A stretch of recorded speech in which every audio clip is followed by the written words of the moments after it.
बिस्मिल्लाहिर्रहमानिर्रहीम। Class last time हमने disconnection approach के बारे में पढ़ा था और डिफरेंट फंक्शनल ग्रुप के हमने रेट्रो एनालिसिस देखे थे। तो उसके अलावा हमने एस्टर के बारे में भी, ईथर के बारे में भी डिस्कस किया था। ठीक है, तो आज का जो हमारा टॉपिक है वो होगा द सिंथेसिस ऑफ ईथर, के ईथर को किस तरह से सिंथेसाइज किया जा सकता है। The synthesis of ether. ठीक है जी, लेक्चर हमारा कौन सा है? ये डिस्कनेक्शन अप्रोच का। ईथर को हम किस तरह से सिंथेसाइज कर सकते हैं। फॉर एग्जाम्पल मैं आपको ईथर की सिंथेसिस को के बारे में पढ़ने से पहले इसका एक कंपाउंड का रेट्रो एनालिसिस करके दिखाता हूँ। फॉर एग्जाम्पल हमारे पास कंपाउंड कौन सा है? ये वाला मैं एक कंपाउंड लिख रहा हूँ। ठीक है जी, ये क्या है? ईथर है। ठीक है जी, ये एक कंपाउंड है हमारे पास। ठीक है, हमने इसका क्या करना है? रेट्रो एनालिसिस करना है। ठीक है, तो जब हम इसका रेट्रो एनालिसिस करेंगे तो हमारे पास दो ऑप्शन है। हम इसका दो तरह से रेट्रो एनालिसिस कर सकते हैं। एक हमारे पास ऑप्शन ए है कि हम ये वाला बॉन्ड तोड़ दें। ठीक हो गया जी। और एक हमारे पास ऑप्शन बी है कि हम ये वाला बॉन्ड तोड़ दें। हम दोनों तरह से देखेंगे कि इसका अगर हम ए वाला बॉन्ड तोड़ेंगे तो इसके रिएक्टेंट कौन से होंगे, अगर बी वाला बॉन्ड तोड़ेंगे तो इसके रिएक्टेंट कौन से होंगे। ठीक है, तो फॉर एग्जाम्पल मैं ए वाला एनालिसिस करता हूँ। तो ए वाला एनालिसिस जब करेंगे तो इसके जो रिएक्टेंट होंगे वो इस तरह से होंगे। ये फिनाइल है, ये CH2 है, और ये साथ क्या होगा? एक क्लोरीन होगी, और साथ दूसरे उसके ये एक अल्कोहलिक ग्रुप आ जाएगा ऐसे।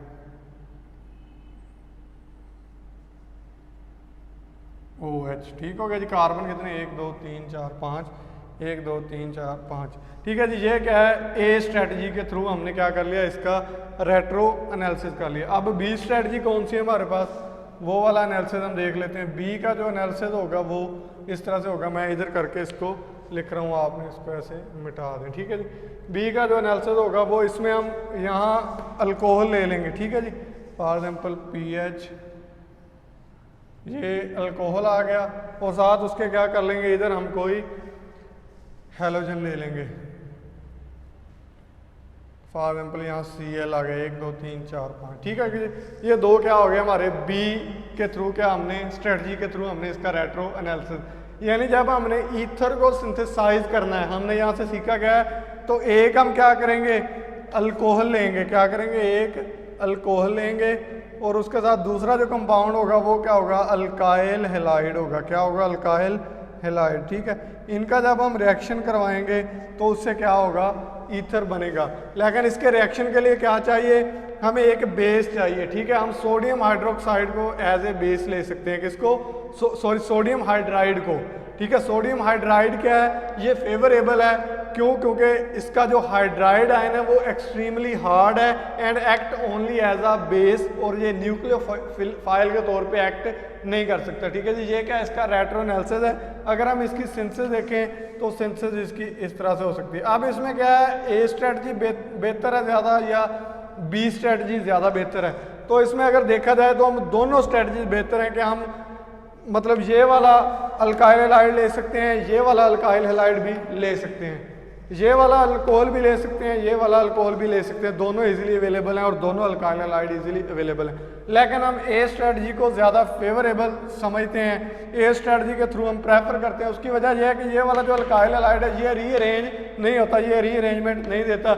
लेकिन ये वाला जो अल्काइल हैलाइड है ये बाज़ औक़ात रीअरेंज प्रोडक्ट दे सकता है। ठीक है जी, उसके बाद हम देखते हैं इसकी सिंथेसिस के ये वाला कंपाउंड हम किस तरह से सिंथेसाइज कर सकते हैं। तो अगर हम इसकी सिंथेसिस देखें तो हम जो स्ट्रेटजी यूज़ करेंगे वो ए वाली स्ट्रेटजी यूज़ करेंगे। तो हम सबसे पहले स्टार्टिंग अल्कोहल ले लेते हैं। ठीक है, फॉर एग्जाम्पल हमारे पास ये वाली स्टार्टिंग अल्कोहल है, 1 2 3 4 5, ये क्या है? अल्कोहल है। ठीक हो गया जी। अब हम क्या करेंगे? इसका रिएक्शन करवाएंगे बेस के साथ। ठीक है, बेस क्या कर लेगा? इसका प्रोटॉन यहाँ से सोडियम हाइड्राइड बेस के तौर पे एक्ट करेगा। ये यहाँ से इसका प्रोटॉन ले लेगा और ऑक्सीजन के ऊपर कौन सा चार्ज आ जाएगा? Negative charge. ठीक हो गया जी, O नेगेटिव आ गया। ठीक है जी, अब O नेगेटिव आ गया, और अब उसके बाद हम इसका रिएक्शन करवा देंगे उस कंपाउंड के साथ। तो ये मैं इसको मिटा देता हूँ। तो आगे हम उसका रिएक्शन करवा लेते हैं। ऐसे इसको मिटा देता हूँ। प्लस फिनाइल CH2Cl, ठीक है जी। जब हम इसका रिएक्शन करवाएंगे इस कंपाउंड के साथ, ठीक है, तो जो हमारे पास कंपाउंड बनेगा वो क्या होगा, हमारा टारगेट मॉलिक्यूल होगा, TM होगा। वो क्या है, एक ईथर है। क्या है, एक ईथर है। ये क्या थी, हमने एक स्ट्रेटजी देख ली कि किस तरह से हम ईथर को सिंथेसाइज करते हैं, ठीक है। उसके अलावा नेक्स्ट हम देखते हैं एक और कंपाउंड है, उसका हम रेट्रो एनालिसिस देख लेते हैं, ठीक है। वो कंपाउंड में लिख देता हूँ कि उसका रेट्रो एनालिसिस किस तरह से होगा।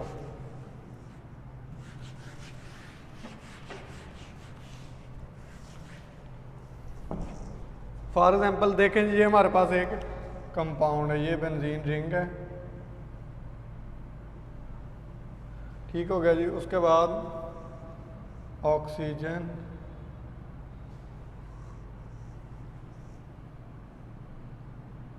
ये हमारे पास क्या है, एक कंपाउंड है। हमने इसका क्या करना है, रेट्रो एनालिसिस देखना है। जब हम इसका रेट्रो एनालिसिस देखेंगे तो इस दौरान भी हमारे पास दो ऑप्शन होंगे, दो स्ट्रेटजीज होंगी। एक ऑप्शन क्या है कि ये वाला बाण हम यहाँ से तोड़ दें, ठीक हो गया जी। और दूसरी ऑप्शन क्या होगी कि ये वाला बाण हम यहाँ से तोड़ें, ठीक है। ये वाली जो स्ट्रेटजी होगी हमारे पास, ये स्ट्रेटजी ए होगी, और ये वाली जो होगी ये स्ट्रेटजी बी होगी। अब हम देखते हैं पहले स्ट्रेटजी ए किस तरह से होगी। ए स्ट्रेटजी के थ्रू किस तरह से ये वाला बाण टूटेगा, और बी स्ट्रेटजी के थ्रू किस तरह से ये वाला बाण टूटेगा। अगर ए स्ट्रेटजी देखें तो उसके जो रिएक्टेंट होंगे वो ये वाले होंगे। यहाँ कोई हेलोजन आ जाएगा, क्योंकि हेलोजन क्या होते हैं, लीविंग ग्रुप होते हैं, ठीक है जी। और उसके अलावा यहाँ क्या आ जाएगा, कोई अल्कोहल आ जाएगा, OH आ जाएगा। कार्बन काउंट कर लेते हैं, 1 2 3 4 है, 1 2 3 4 है, ठीक है जी। ये क्या है, हमारी एक स्ट्रेटजी होगी, ए स्ट्रेटजी। इसके थ्रू हम क्या कर लेते हैं, इसका रेट्रो एनालिसिस कर लेते हैं। अब उसके बाद हम देखते हैं स्ट्रेटजी बी, कि बी स्ट्रेटजी के थ्रू हम किस तरह से इसका रेट्रो एनालिसिस करेंगे, वो हम अभी देख लेते हैं। तो अगर बी के थ्रू इसका रेट्रो एनालिसिस देखा जाए तो जो स्टार्टिंग मटेरियल होंगे वो कुछ इस तरह से होंगे, ठीक है जी। ये एक तो आ जाएगा फिनोल, फिनोल आ जाएगा, और दूसरा साथ उसके ये वाला कोई हेलोजन आ जाएगा, ठीक है। फॉर एग्जाम्पल यहाँ Br लगा देते हैं, ठीक है जी। ये इस तरह से क्या होंगे हमारे, ये दो रूट हैं किस चीज़ को, ईथर को रेट्रो एनालिसिस देखने के लिए या उसका डिस्कनेक्शन अप्रोच देखने के लिए। अगर हम इसमें देखें तो ये जो बी वाली स्ट्रेटजी है ये फेवरेबल होगी, ठीक है जी। बी वाली स्ट्रेटजी क्यों फेवरेबल होगी, because phenol is much more acidic. Phenol क्या होता है, मच मोर एसिडिक होता है एज कम्पेयर टू अल्कोहल, ठीक है। तो जब फिनोल एसिडिक होगा तो इससे प्रोटॉन लेना ज़्यादा इजी होगा, इजीली ये अपना प्रोटॉन लीव कर देगा, और इससे प्रोटॉन लेना इतना इजी नहीं होगा, ठीक है। तो इसलिए ये जो बी वाली स्ट्रेटजी है ये क्या होगी, फेवरेबल होगी, और इसको हम क्या करेंगे, प्रेफर करेंगे। इसकी आपने सिंथेसिस देख लेनी है। आपने क्या करना है, दो पहले इसमें से सोडियम हाइड्राइड से प्रोटॉन ले लेना, उसके बाद O नेगेटिव आ जाएगा, फिनॉक्साइड आयन बन जाएगा, उसका इसके साथ रिएक्शन करवाएंगे तो ये आपके पास प्रोडक्ट बन जाएगा, ठीक है जी। ये तो क्या था, हमने ईथर की कुछ डिस्कनेक्शन अप्रोच देख ली, ठीक है। उसके बाद मैं आपको एक असाइनमेंट देता हूँ, आपने ये खुद हल करके देखनी है कि ये डिस्कनेक्शन अप्रोच इनका हम ईथर का किस तरह से करेंगे। वो असाइनमेंट आपको मैं इधर लिख देता हूँ, आपने उसको सॉल्व करने की कोशिश करनी है। हमारे पास एक कंपाउंड है फॉर एग्जाम्पल इस तरह से,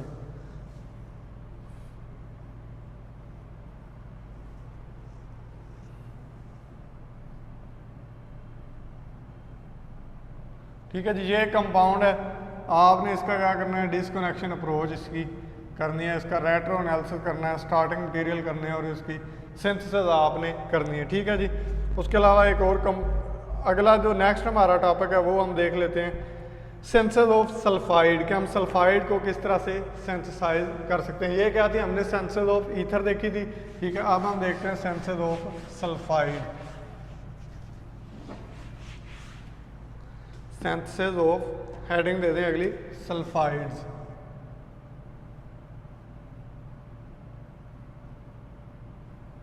अगर हम सल्फाइड की सिंथेसिस देखें तो unsymmetrical sulphide need the same disconnection we have just used for ether. मतलब ऐसे सल्फाइड जो क्या होते हैं अनसिमेट्रिकल, एक होता है सिमेट्रिकल, एक होते हैं अनसिमेट्रिकल, आपको पता है ये पड़ी हुई चीज़ें, ठीक है। तो उनका जो रेट्रो एनालिसिस होता है वो भी उसी तरह से होता है जिस तरह से किसका होता है, ईथर का। The anion of thiol will combine with an alkyl halide to make a new carbon sulphur bond. यानी एक एनाइन बनता है, पहले हम न्यू मतलब बेस क्या करता है, अल्कोहल से एक प्रोटॉन ले लेता है, उससे क्या बन जाता है, एनाइन बन जाता है। वो एनाइन क्या होता है, वो थाइओल के साथ रिएक्ट करता है। जब वो थाइओल के साथ रिएक्ट करेगा तो जो नया बॉन्ड बनेगा वो कार्बन सल्फर बॉन्ड बनेगा। फॉर एग्जांपल हम इसका रेट्रो एनालिसिस देखते हैं। हमारे पास एक कंपाउंड है R1SR2, ठीक है, ये हमारे पास एक कंपाउंड है। हम इसका रेट्रो एनालिसिस देखते हैं। तो जब हम अगर इसका रेट्रो एनालिसिस देखें तो वो रेट्रो एनालिसिस इस तरह से होगा। हमने जो डिस्कनेक्शन करनी है वो कार्बन सल्फर बॉन्ड की करनी है, ठीक है, कि यहाँ से हम for example carbon sulphur bond हम तोड़ देते हैं। कार्बन सल्फर बॉन्ड तोड़ेंगे तो क्या बनेगा, R1 हेलोजन, R1 के साथ क्या आएगा, कोई हेलोजन आ जाएगा, ठीक हो गया। और R प्लस दूसरा जो कंपाउंड बनेगा वो R2S नेगेटिव, R2 के ऊपर S के क्या ऊपर आएगा, नेगेटिव आएगा, ठीक हो गया। तो इस तरह से, और ये किससे बनेगा, इसका अगर हम रेट्रो एनालिसिस देखें तो ये ऐसे बनेगा R2SH थाइओल से, ठीक हो गया। इससे फिर हम क्या बनाएंगे, इसका A9 बनाएंगे, ठीक है। तो इसके लिए हम देखते हैं कंपाउंड देखते हैं पहले, और उसका रेट्रो एनालिसिस हम करके देखते हैं कि किस तरह से इसका रेट्रो एनालिसिस होता है। तो मैं इधर कंपाउंड लिख रहा हूँ, आपने उसका रेट्रो एनालिसिस अभी हम देख लेते हैं। फॉर एग्जाम्पल ये बेंजीन रिंग है हमारे पास, ठीक है जी। इधर क्या लगा हुआ, कोई क्लोरीन लगा हुआ है, ठीक है जी। उसके बाद इधर क्या है, सल्फर है, इधर CH2 है, ठीक हो गया। और इधर भी क्या है, एक बेंजीन रिंग लगा हुआ है, ठीक है जी। अब हमने इसका, ये एक हमारे पास कंपाउंड है। अब हमने इसका रेट्रो एनालिसिस देखना है या डिस्कनेक्शन अप्रोच हमने इसकी देखनी है। तो जो अगर हम इसकी डिस्कनेक्शन अप्रोच देखेंगे तो हम ये वाला बॉन्ड इधर से तोड़ेंगे, ठीक है जी।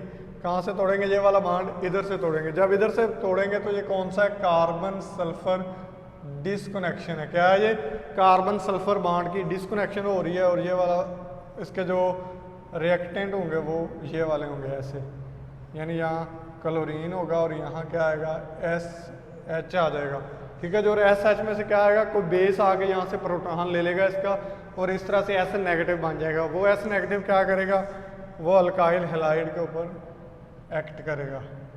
फॉर एग्जांपल ये क्या होगा, ये इस तरह से CH2 है और यहाँ क्या आ जाएगा, क्लोरीन आ जाएगा। ये क्या है हमारे पास, एक हमने डिस्कनेक्शन अप्रोच देख लिया किसका, सल्फाइड का, ठीक है। इस तरह से आपने इसकी अब सिंथेसिस कर लेनी है। आपने पहले यहाँ बेस से इसका प्रोटॉन ले लेना है, उसके बाद इसके साथ रिएक्ट करवाओगे तो ये आपका टारगेट मॉलिक्यूल क्या हो जाएगा, सिंथेसाइज हो जाएगा। अब हम देखते हैं summary of the compounds made from alcohol, कि अल्कोहल से हम कौन कौन से कंपाउंड बना सकते हैं, उनकी कुछ समरी दी हुई है। वो समरी आपने अच्छी तरह से देख लेनी है, ये आपको फर्दर काम आएगी।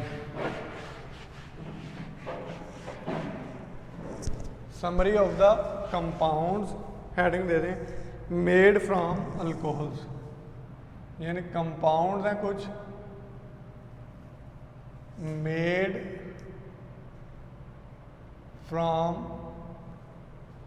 अल्कोहल, कि अल्कोहल से पहले हमने लास्ट टाइम मैंने आपको समरी करवाई थी वो एसिड की करवाई थी, कि एसिड से हम कौन कौन से कंपाउंड बना सकते हैं। अब जो समरी है ये किसकी, हम अल्कोहल की देख रहे हैं कि अल्कोहल से हम कौन कौन से कंपाउंड बना सकते हैं, ठीक है जी। तो आपने इस तरह से लिख लेना, ये हमारे पास फॉर एग्जाम्पल एक अल्कोहल है ROH, ठीक हो गया जी। इसका जब हम रिएक्शन करवाते हैं, फर्दर रिएक्टेंट, बहुत सारे रिएक्टेंट हैं, उनको मैं ऐसे टेबल में लिखता जा रहा हूँ और उनके जो प्रोडक्ट बनेंगे वो आपने ऐसे लिखते जाने हैं, ठीक है जी। ये क्या है, हमारे पास एक अल्कोहल है। जब इसका अल्काइल हैलाइड के साथ रिएक्शन होता है, यानी RCl के साथ, ये अल्काइल हैलाइड के साथ रिएक्शन होता है, ठीक है। तो ये क्या बनाती है, उसके बाद हम इसका अल्काइल ब्रोमाइड, अल्काइल क्लोराइड था ये क्या अल्काइल ब्रोमाइड है, ठीक है जी। तो इसके साथ जो रिएक्शन होंगे वो किस तरह से होंगे वो हम देख लेते हैं। हमारे पास ये क्या है, एक अल्कोहल है, ठीक है। तो अब हम इस अल्कोहल को कन्वर्ट कर सकते हैं अल्काइल हैलाइड में, यानी हम ROH को रिप्लेस कर सकते हैं क्लोरीन के साथ या ब्रोमीन के साथ, ठीक है। उसके अलावा हम टोसाइल ग्रुप के साथ भी इसको रिप्लेस कर सकते हैं, यानी टोसाइल क्लोराइड का जब हम रिएक्शन करवाते हैं पिरिडीन की प्रेजेंस में, किसकी प्रेजेंस में, पिरिडीन की प्रेजेंस में, तो R के साथ टोसाइल ग्रुप लग जाता है, ठीक है जी।